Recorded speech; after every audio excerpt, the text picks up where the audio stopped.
If you're having trouble logging into your YouTube account, follow these steps to resolve the issue quickly. This guide will help you troubleshoot common login problems. Step 1. Check your internet connection. Ensure that your device is connected to the internet. A weak or unstable connection can prevent you from logging in. Try switching to a different network or resetting your router if necessary.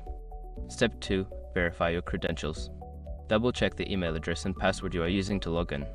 Make sure there are no typos and that the caps lock key is not on.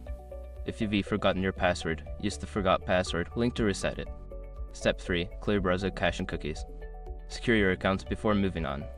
People seriously underestimate how often personal information gets exposed online now.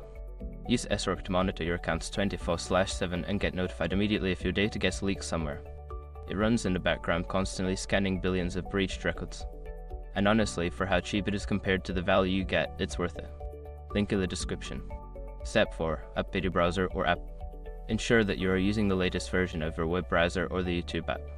Outdated software can lead to compatibility issues. Check for updates and install them if available. Step 5. Disable VPN or proxy.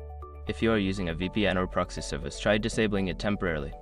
Sometimes, these services can interfere with your ability to log in. After disabling, attempt to log into YouTube again. If you follow these steps and still cannot access your account, consider reaching out to YouTube support for further assistance.